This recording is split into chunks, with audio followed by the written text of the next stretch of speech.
आज की वीडियो में स्टार्ट करते हैं क्लास 10th की एक्सरसाइज 3.1 का question number 2 on comparing the ratios a1/a2, b1/b2 and c1/c2 find out whether the lines representing the following pairs of linear equations intersect at a point are parallel और coincide. इस question में हमें linear equations दे रखी हैं, इनकी ratio को compare करके हमें बताना है कि जो हमारी लाइंस हैं वो इंटरसेक्ट हैं, पैरेलल हैं या फिर कोइंसाइड है।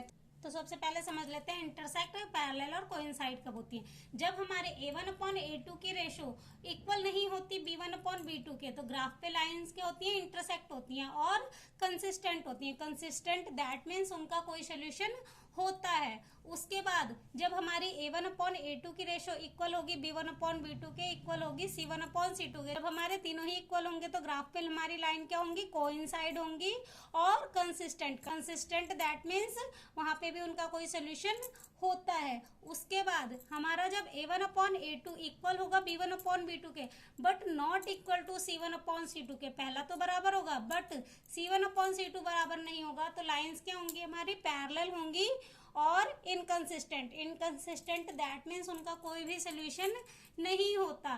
तो चलिए अब फर्स्ट पार्ट देख लेते हैं। सबसे पहले हमारी पहली इक्वेशन है, तो हमारा a1 क्या हो गया 5, जो हमारा x का कोफिशिएंट होता है a1, y का कोफिशिएंट b1 और जो कांस्टेंट वैल्यू होती है वो हमारा c होता है। तो पहली इक्वेशन की है a1, b1 और c1। a1 हमारा हो गया 5, b1 की वैल्यू हमारी हो गई -4 और c1 हमारा कितना हो गया 8। उसके बाद हमारी a2 की वैल्यू कितनी है, a2 की वैल्यू है 7, b2 की वैल्यू हमारी कितनी है +6 और c2 की वैल्यू हमारी कितनी है -9। अब इनकी रेशो को कंपेयर कर लेते हैं। a1/a2 5/7, ये किसी भी टेबल से कैंसिल नहीं होगा। अब b1/b2 देख लेते हैं। b1 की वैल्यू -4, b2 की वैल्यू 6, ये कैंसिल हो जाएगा। 2 2 ज़ा 4, 2 3 ज़ा 6, तो ये हमारा आ गया -2/3। अब यहाँ पे हमारी जो a1/a2 की रेशो है वो नहीं है इक्वल किसके, b1/b2 के। अब हमारा a1/a2 not equal to b1/b2। जब हमारे a1/a2 नहीं होता इक्वल b1/b2 के, तो ग्राफ पे लाइंस क्या होती है, इंटरसेक्ट होती हैं। तो इसका आंसर क्या आ जाएगा, इंटरसेक्ट। तो इसका आंसर हमारा क्या आ गया, इंटरसेक्ट। हमें यही बताना था, इंटरसेक्ट होंगी, पैरेलल होंगी या फिर कोइंसाइड। तो इसका हमारा आंसर क्या आ गया, इंटरसेक्ट। अब नेक्स्ट सेकंड पार्ट देखेंगे। सबसे पहले हम लिख लेते हैं a1 हमारा क्या है 9, b1 की वैल्यू 3, ये 9 ये 3 और c1 की वैल्यू हमारी कितनी है +12। उसके बाद a2 की वैल्यू हमारी कितनी है 18, b2 की वैल्यू 6, c2 की वैल्यू 24। अब इनकी रेशो को कंपेयर कर लेते हैं। a1/a2, a1 की वैल्यू 9, a2 की वैल्यू 18, 9 1 ज़ा 9, 9 2 ज़ा 18, ये कैंसिल हो जाएगा। उसके बाद b1/b2 3/6, ये भी कैंसिल हो जाएगा। 3 1 ज़ा 3, 3 2 ज़ा 6।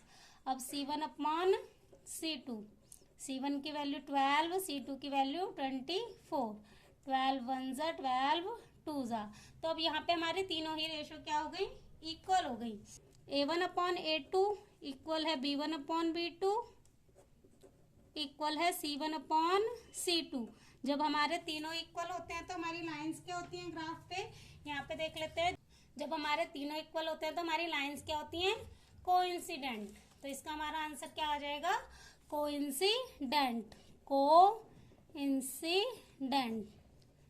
तो हमारी लाइंस क्या होंगी ग्राफ पे, कोइंसिडेंट। नेक्स्ट इसका थर्ड पार्ट देखेंगे। नेक्स्ट थर्ड पार्ट है हमारे पास 6x - 3y + 10 = 0 और दूसरी इक्वेशन है 2x - y + 9 = 0। अब हमारे a1 की वैल्यू यहाँ पे क्या है 6, x का कोफिशिएंट, b1 की वैल्यू, y का कोफिशिएंट -3 और c1 की वैल्यू क्या है हमारी +10। उसके बाद a2 की वैल्यू हमारी क्या है 2, b2 की वैल्यू हमारी है -1, इसके आगे माइनस है तो -1। उसके बाद c2 की वैल्यू हमारी है 9। अब इनकी रेशो को कंपेयर कर लेते हैं। a1/a2, a1 की वैल्यू 6, a2 की वैल्यू 2। उसके बाद B1/B2, B1 की वैल्यू -3, B2 की वैल्यू -1। अब C1/C2, C1 की वैल्यू 10, C2 की वैल्यू 9। अब ये तो कैंसिल हो जाएगा, 2 3 ज़ा 6 और 2 1 ज़ा 2, माइनस से माइनस कैंसिल हो गया। यहाँ पे भी हमारा आ गया 3/1। नीचे वैसे 1 की वैल्यू नहीं होती, अब ये हमारा कैंसिल नहीं होगा। तो हमारी रेशो क्या है, A1/A2 इक्वल है B1/B2 but not equal to C1/C2। हमारा A1/A2 इक्वल है B1/B2 के, बट C1/C2 के इक्वल नहीं है। तो हमारी लाइंस क्या होती हैं ग्राफ पे, जब हमारा ये इक्वल होता है और C1/C2 इक्वल नहीं होता तो ग्राफ पे लाइन हमारी क्या होती हैं, पैरेलल होती हैं, और इसका कोई भी सोल्यूशन नहीं होता, दैट मीन्स इनकंसिस्टेंट। तो इसका आंसर हमारा क्या आ जाएगा, पैरेलल। लाइन क्या होंगी ग्राफ पे, पैरेलल। तो यहीं से क्वेश्चन नंबर 2 हमारा हो जाता है कंप्लीट। नेक्स्ट देखेंगे क्वेश्चन नंबर 3। तो क्वेश्चन नंबर 3 देख लेते हैं। On comparing the ratios A1/A2, B1/B2 and C1/C2, find out whether the following pair of linear equations are consistent और इनकंसिस्टेंट। इस क्वेश्चन में भी हमें लीनियर इक्वेशंस दे रखी हैं क्वेश्चन नंबर 2 की तरह। उनकी रेशो को कंपेयर करके हमें बताना है कि जो हमारी इक्वेशन है वो कंसिस्टेंट है या फिर इनकंसिस्टेंट है। तो फर्स्ट पार्ट हमारे पास है 3x + 2y = 5 और दूसरी इक्वेशन है 2x - 3y = 7। तो चलिए इनकी रेशो को कंपेयर कर लेते हैं। सबसे पहले हमारा A1 क्या है, A1 की वैल्यू है हमारी 3। जो पहली इक्वेशन है ये A1, B1 और C1। A1 की वैल्यू हमारी 3, B1 की वैल्यू हमारी क्या है 2 और C1 की वैल्यू हमारी है 5। उसके बाद A2 की वैल्यू 2, B2 की वैल्यू -3, इसके आगे माइनस है तो माइनस भी लगेगा। अब C2 की वैल्यू 7। अब इनकी रेशो को कंपेयर करेंगे। A1/A2 3/2, उसके बाद B1/B2, B1 की वैल्यू 2/-3 और उसके बाद C1/C2, C1 हमारा कितना है 5/7। अब यहाँ पे हमारी कोई भी रेशो इक्वल नहीं है। A1/A2 not equal to B1/B2, that means जब हमारा A1/A2 not equal to B1/B2 तो लाइंस क्या होती हैं हमारी, इंटरसेक्ट, और क्या होती हैं, कंसिस्टेंट। मतलब उनका कोई सोल्यूशन होता है, जहां वो इंटरसेक्ट करती हैं वो उसका सोल्यूशन होता है। तो दैट मीन्स इसका आंसर क्या हो जाएगा, कंसिस्टेंट। कंसिस्टेंट इसका आंसर हमारा क्या हो गया, कंसिस्टेंट। नेक्स्ट इसका सेकंड पार्ट देखेंगे। सबसे पहले हम वैल्यू लिख लेते हैं। A1 की वैल्यू हमारी क्या है, x का कोफिशिएंट 2, B1 की वैल्यू y का कोफिशिएंट -3 और C1 की वैल्यू 8। अब A2 की वैल्यू 4, B2 की वैल्यू -6 और C2 की वैल्यू क्या है 9। अब इनकी रेशो को कंपेयर कर लेते हैं। A1/A2, A1 हमारा है 2, A2 की वैल्यू 4, 2 1 ज़ा 2, 2 2 ज़ा 4।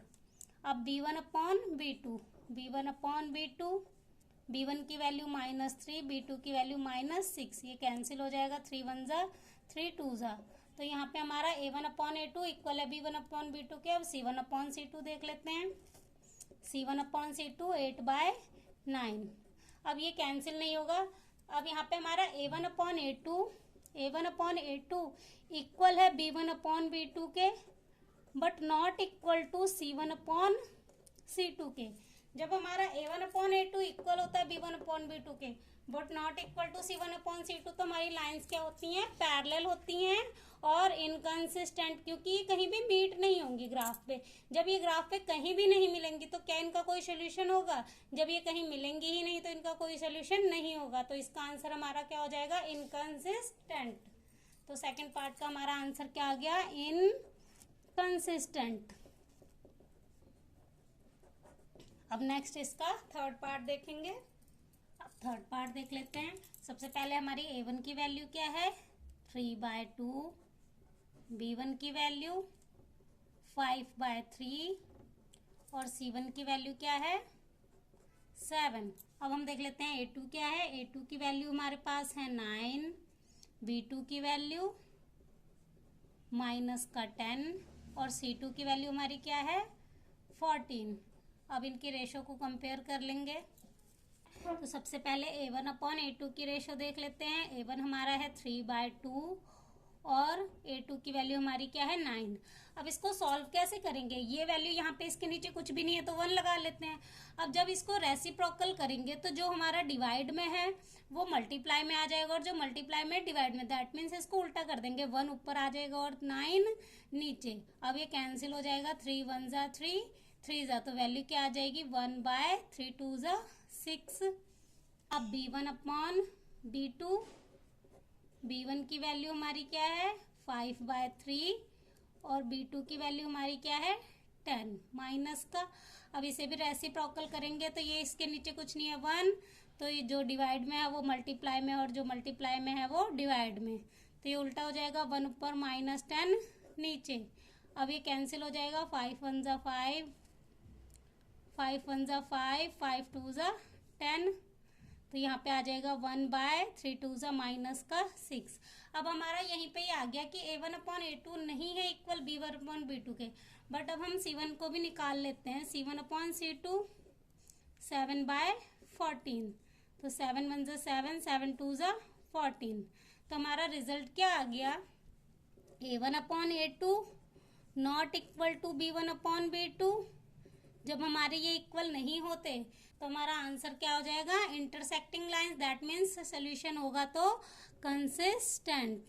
तो इसका आंसर क्या आ जाएगा कंसिस्टेंट। तो थर्ड पार्ट का हमारे पास आंसर क्या आ गया कंसिस्टेंट। अब फोर्थ पार्ट देख लेते हैं, वैल्यूज लिख लेते हैं। A1 की वैल्यू 5, B1 की वैल्यू माइनस का 3 और C1 की वैल्यू 11। अब उसके बाद A2 की वैल्यू हमारे पास है 10, B2 की वैल्यू 6 और C2 की वैल्यू माइनस का 22, यहाँ पे माइनस भी है, माइनस का 22। अब कंपेयर कर लेते हैं रेशो को। A1 अपॉन A2 5/10, 5 1 जा 5, 5 2 जा 10। उसके बाद B1 अपॉन B2, B1 की वैल्यू -3, B2 की वैल्यू 6, 3 1 जा 3, 3 2 जा 6। अब यहाँ पे माइनस है तो माइनस भी लगेगा। उसके बाद C1 upon C2 11 bye minus का 22, 11 1 जा 11, 11 2 जा 22, यहाँ पे माइनस है तो माइनस भी लगेगा। अब यहाँ पे हमारी तीनों ही वैल्यू क्या है इक्वल है। A1 अपॉन A2 इक्वल है B1 अपॉन B2 इक्वल है C1 अपॉन C2। तीनों ही वैल्यू हमारी क्या आ रही है माइनस का 1/2। तो यहाँ पे हमारी तीनों ही वैल्यू इक्वल हैं, दैट मीन्स लाइंस क्या होंगी हमारी ग्राफ पे कोइंसाइड। कोइंसाइड दैट मीन्स एक के ऊपर एक होगी, तो इसके मैनी सोल्यूशन होंगे, तो इसका आंसर क्या आ जाएगा कंसिस्टेंट। कंसिस्टेंट। तो फोर्थ पार्ट का भी आंसर हमारा क्या आ गया कंसिस्टेंट। अब नेक्स्ट देखेंगे इसका फिफ्थ पार्ट। अब इस क्वेश्चन का लास्ट फिफ्थ पार्ट है 4/3x + 2y = 8, 2x + 3y = 12। तो A1 की वैल्यू हमारी क्या हो गई 4/3, B1 की वैल्यू 2, C1 की वैल्यू 8। अब A2 की वैल्यू हमारी क्या हो गई 2, B2 की वैल्यू 3 और C2 की वैल्यू क्या है 12। अब रेशो लिख लेते हैं A1 upon A2 4/3 divide by 2। तो इसको रेसिप्रोकल करेंगे तो 4/3, यहाँ पे 1 ऊपर आ जाएगा और 2 नीचे, कैंसिल हो जाएगा, 2 2 जा 4, तो यहाँ पे हमारा क्या आ गया 2/3। अब B1 अपॉन B2, B1 की वैल्यू 2, B2 की वैल्यू 3। अब C1 अपॉन C2 8/12, 4 2 जा 8, 4 3 जा 12। अब यहाँ पे हमारी तीनों ही रेशो क्या आ रही हैं इक्वल आ रही हैं। A1 अपॉन A2 इक्वल है B1 अपॉन B2 इक्वल है C1 अपॉन C2। जब तीनों ही इक्वल हैं तो हमारी लाइंस क्या होंगी ग्राफ पे कोइंसाइड, दैट मीन्स एक के ऊपर एक होंगी, तो इसके मैनी सोल्यूशन होंगे, तो आंसर क्या आ जाएगा, तो इसका आंसर क्या आ जाएगा कंसिस्टेंट। तो यहीं से ही क्वेश्चन नंबर 3 हमारा हो जाता है कंप्लीट।